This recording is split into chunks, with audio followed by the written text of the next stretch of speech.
Salut tout le monde, j'espère que vous allez bien. On se retrouve aujourd'hui dans une nouvelle vidéo. Alors aujourd'hui c'est, on va dire, mon premier jour de liberté. Je sors de mon premier semestre du Master Finance de Dauphine et comme je vous l'avais annoncé dans ma dernière vidéo, j'allais débuter ce master en septembre et nous voilà maintenant en décembre et j'ai fini mes partiels vendredi. Je fais cette vidéo parce que j'avais envie de vous parler un petit peu de mon expérience sur ce master, donc faire un petit peu un retour d'expérience parce que j'ai vu qu'il y a beaucoup de gens, que ce soit en commentaire sous ma dernière vidéo ou en message privé sur Instagram. Si vous ne me suivez pas, suivez-moi d'ailleurs, c'est Manon Sfit, comme mon pseudo YouTube. Euh, qui me posait des questions sur ce master, sur comment y rentrer, qu'est-ce que c'est une fois qu'on est dedans, comment ça se passe, etc. au niveau de l'ambiance, au niveau du travail. Donc j'avais envie de vous faire mon retour d'expérience, sachant que moi, il y a beaucoup de choses qui m'ont surprise, donc j'ai envie de vous en parler aujourd'hui. Voilà, donc j'ai pris ma petite tasse, hop, ma petite tasse Starbucks, elle est vraiment trop mignonne, c'est du thé matcha dedans. J'adore boire du matcha en hiver, je sais pas ce que c'est que votre boisson préférée en hiver, mais moi c'est vraiment le matcha. Bref, on n'est pas là pour parler de ça. Mon retour d'expérience. Je vais commencer par vous parler du master, une description rapide, factuelle de ce que c'est, etc. Ensuite, je vais vous parler de mon ressenti, et puis on fera une petite session questions-réponses avec toutes les questions que j'ai reçues. Master qui se passe le master 1 sur un an. Ensuite, vous faites un an de stage, un an de césure. Vous pouvez faire autre chose qu'un stage, mais la plupart des étudiants font un stage. Et ensuite, vous avez un Master 2. Et en fait, il se trouve qu'il y a une sélection pour rentrer en Master 1 et en Master 2. Donc une fois que vous avez votre Master 1, il va falloir avoir des très bonnes notes pour pouvoir avoir un très bon Master 2. Et en fait, c'est un petit peu là le problème, c'est-à-dire qu'il ne faut pas valider à 10, il faut essayer de valider à 14. Et vu le niveau général, franchement, c'est pas une mince affaire, hein. Un premier semestre qui est plus finance de marché, avec tout ce qui est investissement et marché financier, produits dérivés, marché des taux d'intérêt. Vous avez aussi private equity, donc des options comme ça un peu cool. Et vous avez un deuxième semestre plus axé finance d'entreprise, plus corporate. Et puis voilà, c'est le premier semestre qui est réputé très difficile, donc là, vous voyez, je suis encore en vie, hein.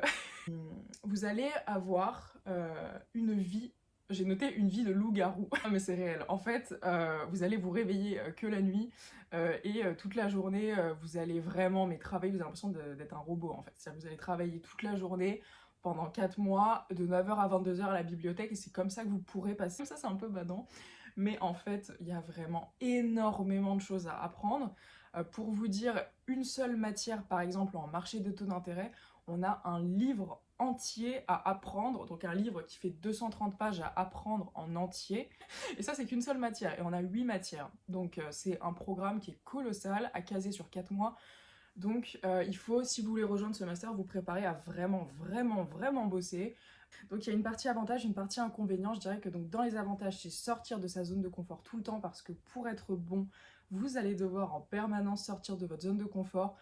Franchement, au début, c'est très difficile. Mais je vais vous dire, c'est un master qui se passe concrètement dans la douleur. C'est vraiment horrible. Mais vous allez apprendre à aimer cette douleur. C'est un petit peu comme la salle de sport pour ceux qui font du sport. Au début, vous allez vraiment peut-être pas aimer souffrir, etc. Et au bout d'un moment, vous allez prendre le goût de l'effort. Et je trouve que c'est un master qui vous donne le goût de l'effort si vous l'avez pas déjà. Mais par contre, si vous aimez pas travailler, si vous aimez pas vous dépasser dans le travail, ça ne va pas du tout vous correspondre, parce qu'il va falloir vraiment se sortir. Pardon. Bref, il va vraiment falloir sortir de sa zone de confort. Au niveau de l'ambiance dans le master, si vous voulez, c'est les anges de la télé-réalité, c'est génial. Non, c'est horrible. Franchement, c'est la compétition, voilà. Vous allez trouver, je pense, un petit groupe de gens avec qui vous allez pouvoir travailler, qui vont être plus sympas que d'autres, qui vont être un peu moins dans la compète et tout, et vous allez, vous alliez ensemble pour pouvoir valider les trucs, mais vous attendez pas à ce que tout le monde vous aide et que ce soit la colonie de vacances, parce qu'en fait, on est tous là pour la même chose. On veut tous globalement les mêmes Master 2, et donc vu que le nombre de places est limité, si vous voulez par exemple en finance de marché, dans le plus gros Master de finance de marché, il n'y a que 4 places et nous sommes une promotion de 230 ou 250 élèves, je sais plus, donc c'est quand même assez colossal, et oui, il y a beaucoup de compétition, très peu de soutien entre les gens, il faut que je sois transparente avec vous, hein. Il y en a vraiment très peu, il y a beaucoup de gens qui parlent dans le dos, etc. Moi, au début, je pensais qu'il y avait des gens qui étaient très forts et qui... En fait, je pensais qu'il y avait deux catégories. Il y avait les gens qui bossaient vraiment et il y avait des craquinés, mais c'est faux. Franchement, tout le monde travaille. Il va y avoir des gens qui vont vous dire ah non, moi j'ai pas trop bossé. Enfin, vous connaissez le classique quoi. Puis derrière, ils tapent 18. Ça, il y en a vraiment beaucoup, faut se préparer. Mais vous allez trouver un petit groupe de gens. En tout cas, j'ai trouvé un petit groupe de gens sympas avec qui je peux bosser, avec qui j'ai pas peur que, je sais pas, quand tu pars aux toilettes, ils te volent tes fiches. Enfin, parce qu'il y a des trucs comme ça. Hein. Mais donc globalement tout le monde travaille, il faut aimer travailler. Mais les débouchés sont super cool, hein. Franchement, si vous aimez la finance, si vous avez envie de faire de la finance, c'est l'un des meilleurs masters qui existent en France. Donc je vous conseille évidemment d'y aller si vous avez l'opportunité, si vous êtes sélectionné. Parce qu'en réalité, certes, on a l'impression de plus trop avoir de vie, hein, parce qu'il faut le dire quand même. C'est très difficile de garder une vie à côté. Moi, j'ai fait beaucoup de sacrifices, notamment sur la salle de sport, sur ma vie personnelle, voir des gens, etc. J'allais au sport au début, j'arrivais à maintenir un petit peu, enfin je vous en parlerai après de ça, on coupe ça, enfin c'est difficile d'avoir une vie à côté quoi. Et au niveau de l'hygiène de vie, c'est pas hyper simple non plus parce qu'en fait moi bah, par rapport au sport, si vous voulez j'ai essayé de maintenir, donc au début j'avais un objectif, je me disais je vais maintenir 4 séances par semaine, alors c'était possible sur le début du semestre, après vers octobre votre vie elle part complètement en vrille, clairement là c'est en mode Terminator koh quoi, donc à partir d'octobre, non, j'ai plutôt maintenu 2 à 3 séances, voire parfois une. Enfin, c'était vraiment... ouais, c'est pas ouf d'un point de vue sportif, hein, ni au niveau de l'hygiène de vie. Il faut vraiment que vous prévoyez vos repas si vous voulez manger à peu près correctement, parce que sinon, voilà, vous allez manger des trucs horribles toute la journée, parce qu'en fait, quand on reste à la bibliothèque de 8h à 22h, enfin de 9h, pardon, à 22h, au bout d'un moment, on a faim, et dans le distributeur, il y a quoi? Il y a des barres de chocolat, il y a des muffins, il y a des cookies, donc vous allez manger ça à un moment donné, à part si vous avez le temps, quand vous rentrez chez vous à 23h, de préparer tous vos plats pendant 4 mois, ça c'est une évidence, je vous le garantis, c'est pas dramatique, faut se dire, moi je me suis dit, c'est que 4 mois de ma vie, si j'ai pas une hygiène de vie parfaite, c'est pas grave, au bout d'un moment, il y a d'autres priorités quand on est dans cette aventure de ce master, donc c'est pas dramatique du tout, même au niveau du sport, évidemment j'adore le sport, moi je pratique la musculation depuis maintenant 7 ans, j'adore le sport, c'est très difficile pour moi de faire une concession sur ça bien sûr, enfin une concession au niveau de une séance par semaine, vous voyez je peux faire une concession sur 4 séances, mais une séance c'est très peu, mais vous allez y arriver parce qu'en fait on est tellement drivé par l'adrénaline du truc. Ok, donc maintenant on va passer aux questions-réponses. Je vais pouvoir vous donner des petits conseils à chaque fois, un petit peu sur comment je l'ai vécu, comment j'ai réussi à le passer. Voilà. On commence par une première question donc qu'on m'a posée sur Instagram qui est comment se passent les examens? Alors comment se passent les examens? Écoutez, on a donc, je vous ai dit 8 ou 9 matières, j'ai plus, qui sont structurées en blocs et il faut avoir 10 par bloc pour valider et 8 minimum sur chaque matière, ce qui est, je vous l'accorde, très compliqué. Mais on va voir, peut-être, là j'ai pas encore mes résultats, mais pour l'instant ça le fait. Il y a donc 2 contrôles continus pour 2 matières et tout le reste se joue en one shot au partiel, ce qui met une pression là, considérable. Donc 2 examens qui se déroulent de 20h à 22h environ en semaine après vos cours, donc vous allez pas être super frais, hein, voilà. Mais écoutez, bah pour moi ça s'est bien passé parce que j'ai eu des bonnes notes, après j'ai vraiment bossé comme un chien. Ensuite donc une deuxième question sur est-ce que tu arrives à suivre les cours correctement, comment tu fais pour suivre les cours? Alors moi je vous dirais que le meilleur conseil c'est tout simplement d'aller en cours. Voilà, il faut je pense aller en cours, il y a très peu de gens qui vont pas en cours dans ce master. C'est vrai qu'à la fac, on est, pour ceux et celles qui ne le savent pas, on est assez libre, on peut choisir d'aller en cours ou pas. Dans ce master, je vous conseille quand même d'aller en cours, alors pour une raison qui est très simple, euh, qui est, alors déjà d'un point de vue social, ça c'est sûr, hein, parce que vous n'allez pas avoir beaucoup de vie sociale, donc au moins quand vous allez en cours, vous voyez des gens, et je pense que même si vous êtes la personne la plus introvertie du monde, c'est quand même pas mal de voir un petit peu des gens, parce que quand vous bossez seul chez vous, au bout d'un moment, vous allez avoir envie de péter un câble, parce que c'est très demandeur physiquement, émotionnellement et tout, donc voilà, il vaut mieux voir des gens. C'est pour ça que moi je travaillais à la bibliothèque, parce que comme ça je voyais d'autres gens qui étaient dans ma situation et j'avais pas l'impression d'être seule sur Terre à vivre l'aventure koh Master Finance quoi. Voilà, donc suivre les cours parce que pour moi, émotion égale mémorisation. Pour mémoriser quelque chose, il faut que ça nous provoque un chouïa d'émotion. Alors une émotion, bien grand mot, hein, mais quand vous allez en cours et que le prof va vous raconter, je sais pas, peut-être une anecdote ou va vous expliquer la chose sous un angle un petit peu différent de juste lire la slide, peut-être que ça va un peu plus vous marquer et donc vous avez plus de chances de le retenir et c'est ça qui est super important à mes yeux. Même au niveau de comment tu fais, j'ai eu cette question beaucoup, comment tu fais pour apprendre autant de choses en si peu de temps. Alors déjà, il n'y a pas énormément, voire très peu de par cœur dans ce master, parce que c'est surtout de la réflexion, c'est donc comprendre des concepts, apprendre des concepts, une énorme quantité de formules, et les appliquer sur des exercices très variés, donc c'est surtout s'exercer, avec plein d'exos plutôt que apprendre par cœur et recracher, un petit peu comme en histoire géo au lycée. C'est pas vraiment ça, hein. C'est plus réfléchir, il y a beaucoup de maths. Si vous aimez pas les maths, je vous recommande pas, il y a beaucoup de maths. Et donc toujours essayer de créer un chouïa d'émotion quand vous apprenez un truc pour que le moyen mémotechnique rentre mieux. Essayez de retenir les choses avec des choses qui vous marquent, associer les notions à des couleurs, à des idées, à, je sais pas, chacun son moyen mémotechnique.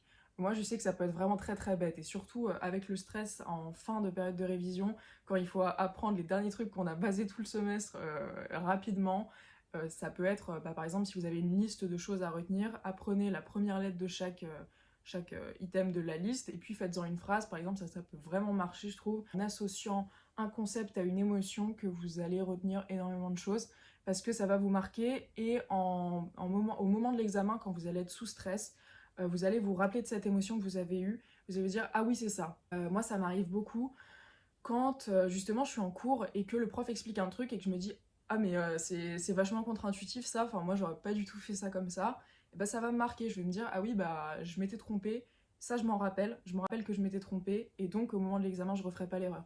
Donc c'est des trucs comme ça. Ensuite pourquoi aller en cours aussi pour poser des questions au prof, il faut pas hésiter, vraiment il faut pas hésiter, vous dites pas que vous êtes avec plein de cracks et que votre question elle est nulle, etc. Moi j'ai posé plein de questions, j'ai posé des questions cons, j'ai posé des questions sur des trucs qu'il avait déjà expliqués, etc. Mais en fait il faut, parce que sinon qui va vous aider finalement? On n'est plus dans un master où les réponses elles sont sur internet en 2 clics. Là il faut vraiment poser vos questions quand vous en avez, ne pas hésiter, ne pas avoir honte, etc. Euh, Ça rejoint un petit peu, donc un deuxième truc que je voulais vous dire là-dessus, c'est le pouvoir du premier rang.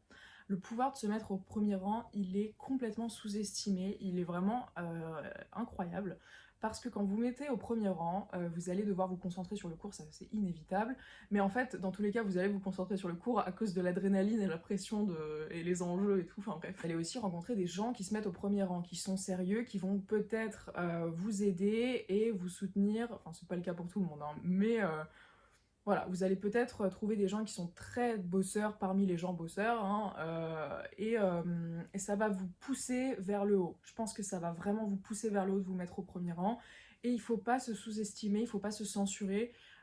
Si vous avez été sélectionné, vous avez votre place. Donc si vous avez votre place, vous pouvez poser vos questions en cours, vous pouvez oser répondre. Il y a un truc, moi, qui m'a pas mal frappé dans ce master, c'est... alors c'est à peu près 50-50 en termes de filles et de garçons, il y a peut-être un tout petit peu plus de garçons, mais franchement c'est pas frappant. Je m'attendais pas à ça d'ailleurs, donc c'est plutôt cool. Un truc que j'ai remarqué, c'est que les filles se sous-estiment énormément. Et c'est aussi, enfin vous savez très bien les écarts de salaire qu'il y a, et c'est pas du tout dans ce master que ça y échappe, hein. On a énormément d'écarts de salaire homme-femme également. Je me rappelle d'un moment en cours où en fait il y avait une fille, on était en TD, il y avait une fille qui avait une réponse et elle a dit ah non mais moi je suis pas sûre de ma réponse, c'est peut-être pas ça, etc. Et bah écoutez, elle est allée au tableau et tout était bon et elle savait pas vraiment où se mettre, elle était un peu gênée, etc. Et à côté, il y avait un mec qui est passé au tableau, il avait faux, mais il y allait comme si il était hyper sûr de lui, quoi. Et en fait, c'est pas un cas isolé, il y a vraiment un truc où un syndrome de l'imposteur, quoi, alors que bah, il y a aucune raison, quoi. Enfin, on a été sélectionnés pareil, mais c'est vrai qu'il y a il y a pas mal ça, quoi. Ensuite, on m'a demandé quel score, pardon, au TOEIC. Alors, il n'y a pas d'examen de langue nécessaire pour entrer dans ce master. Vous pouvez choisir vos matières en français ou en anglais. Par contre, en revanche, si vous faites le master 203, donc qui existe aussi en M1 directement, le master finance de marché, là il vous faudra, je crois que c'est 100 au TOEFL, je sais pas combien ça correspond au TOEIC, je vous invite à vous renseigner, mais non, pas de score de langue. Ensuite, comment se passe la sélection, les entretiens, des conseils pour le CV, la lettre de motivation. Donc c'est une sélection sur dossier, il me semble. Moi j'ai fait la procédure interne, mais la procédure externe, donc c'est une sélection sur dossier par rapport à vos notes de licence. Et donc il faut une troisième année de licence pour pouvoir candidater. Des conseils pour la lettre de motivation et le CV. Alors le CV en finance, c'est un truc très sobre, très triste, très carré. Vous n'allez pas pouvoir mettre des petites couleurs comme en marketing, etc. C'est assez sobre, hein. C'est très couleur froide, pas de photos, surtout pas de photos. Couleur froide, pas des polices complètement sorties d'une miniature YouTube, hein, des polices très sobres. Voilà, je pense que vous avez beaucoup de ressources en ligne pour vous aider là-dessus, parce que c'est un peu difficile à décrire à l'oral comme ça. Au niveau de la lettre de motivation, il faut que ça fasse pas plus d'une page. Il faut que ce soit bref, que vous illustriez tous vos arguments par des exemples concrets, ne pas trop vous étaler sur les exemples non plus, vraiment donner les éléments essentiels qui démontrent pourquoi vous avez votre place. Je pense qu'il faut montrer qu'on est bon en maths ou bonne en maths parce que, écoutez, c'est là-dessus que ça se joue, hein. Sincèrement, il y a des gens qui viennent de licence de maths et ils réussissent clairement mieux que nous. Parce que il y a beaucoup de maths, moi j'ai aucun ego, j'ai tout mis de côté et j'ai repris les maths depuis le début. Enfin, les matrices par exemple, depuis le début, voilà, j'ai sorti le vidéo d'Yvan Monca sur YouTube. Puis j'ai tout réappris et écoutez, ça a vachement bien marché. J'ai eu des très bonnes notes au contrôle continu. Donc il n'y a aucune raison que ça se passe mal pour vous, même si vous n'avez pas un niveau de maths exceptionnel, même si c'est ce qu'ils veulent vous faire croire qu'il faut vraiment un niveau de maths incroyable pour passer. Bon, écoutez, non, il faut revoir les bases, ça c'est sûr, il faut avoir des bases parce qu'il y a beaucoup de maths, vous allez faire beaucoup de maths, donc il faut aimer les maths. Mais je trouve qu'on apprend à aimer les maths, parce qu'au début, en fait, on n'aime pas les trucs dans lesquels on est nul, forcément, parce que ça nous renvoie pas une bonne image de nous et ça stimule pas du tout notre ego. Mais quand vous commencez à être un peu doué dans quelque chose, vous allez aimer ça. Donc voilà, il faut juste beaucoup de travail pour pouvoir aimer ce qu'on fait. Et je pense que le fait d'aimer ce qu'on fait vient un peu en travaillant. Bon, évidemment, il faut aimer le truc. Moi, j'ai trouvé des matières hyper passionnantes. Par exemple, produits dérivés, c'était génial.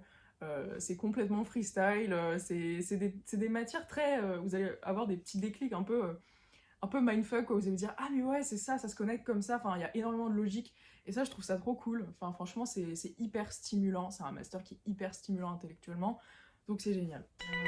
Euh, Attends, tu me fais douter, je veux candidater pour le master finance, mais tu me dis que si c'est si chronophage que ça, pour réussir c'est chaud. Écoutez, je suis désolée pour cette personne. Et ouais, non mais si, c'est si chronophage que ça. Franchement, moi j'ai travaillé tous les jours depuis mi-août, tous les jours. Vraiment pas un jour de pause, tous les jours j'ai travaillé. Je préfère être transparente avec vous, hein, voilà. Moi j'ai aucun ego à dire oui, non, moi je fais rien, attends. Non, j'ai travaillé depuis le 15 août.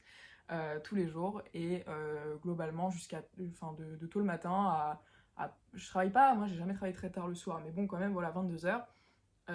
J'ai travaillé le dimanche, j'ai travaillé le samedi, j'ai travaillé. Il y a pas de il faut pas vous bercer d'illusions, il va falloir vraiment bosser, et c'est pour ça que là les 3 semaines de vacances qui suivent, c'est pépite. Ah vraiment c'est incroyable. Donc après j'ai eu beaucoup de questions sur est-ce que j'arrive à faire mes séances, bah, je vous ai répondu. C'est possible de garder un sport à côté. Alors il faut savoir qu'il y a aussi un aménagement sport-études, je connais une fille qui fait ça, c'est-à-dire qui fait un sport à côté et qui garde le master de l'autre. Donc du coup il vous étale le master 1 sur 2 ans, donc ça c'est complètement envisageable si jamais vous avez un sport. Bon après il faut justifier d'être en compétition j'imagine, enfin un sport à haut niveau quoi. Mais c'est possible aussi. Pour savoir quand candidater, ça c'est sur le site que ça se passe. Dernière question. Pourquoi est-ce que je n'ai pas été sélectionnée l'année dernière? Alors, sujet sensible. Non, mais en fait, donc moi, si vous voulez, j'ai fait un master marketing l'année dernière. Euh, alors déjà, j'ai toujours voulu faire de la finance. Il y a pas de, j'ai pas fait une réorientation. Non, je me suis jamais orientée dans le marketing. En fait, c'est très sélectif ce master, comme je vous l'ai dit, et même en interne. C'est-à-dire qu'en interne, on a 3 prérequis à valider en licence, qui sont d'une difficulté comparable au poteau de koh, hein, qui sont horribles. Et moi, j'en ai validé 2 sur 3. Il y en a un où il me manquait 3 points et du coup, c'est pas passé. Et donc j'ai dû faire un autre master pour rester scolarisée dans Dauphine et pouvoir repasser le prérequis qui me manquait. Et donc, voilà, vous vous doutez bien que j'ai énormément négocié et tout, mais c'est pas passé. Et donc, j'ai fait un master marketing. Si vous êtes intéressé par le master marketing de Dauphine, enfin, c'est possible, même si vous regardez cette vidéo. C'est un master qui est très professionnalisant parce que vous allez beaucoup travailler avec des entreprises. C'est très très très peu théorique, c'est tout l'inverse du master que je suis en train de faire. Ça vous apprend à travailler en groupe, donc ça c'est un super point. Je pense que c'est une compétence qui est utile tout le temps. Voilà, mais du coup j'ai fait ce master là pour pouvoir rester scolarisée dans Dauphine et repasser la matière qui me manquait. Donc je dirais en bilan c'était une année, enfin une année, j'ai fait que 4 mois, attention c'était un semestre compliqué. J'attends là les résultats, j'espère que je vais m'en tirer sans rattrapage, c'est pas sûr, on verra. Voilà, c'était très difficile. Pouvoir reprendre un petit peu une vie normale, entre guillemets, pouvoir refaire du sport, revoir des gens, ressortir. Même s'il fait -3 ici à Paris, c'est quand même cool un petit peu de pouvoir refaire les magasins et puis bref, sortir, revivre, parce que c'est ce truc que ce master ne permet pas vraiment de faire. Voilà, donc écoutez, j'espère que ça vous a plu, un petit peu ce retour d'expérience. Franchement, vous pouvez le faire si jamais vous voulez faire ce master, vous pouvez y arriver, n'importe qui peut y arriver si cette personne aime le travail, le dépassement de soi et est capable de faire des concessions, est capable d'être résilient. Je pense que c'est vraiment les qualités nécessaires pour réussir dans ce master. Mais après, les débouchés sont géniaux, donc vous allez vraiment, je pense, pouvoir vous épanouir quand même dans le travail.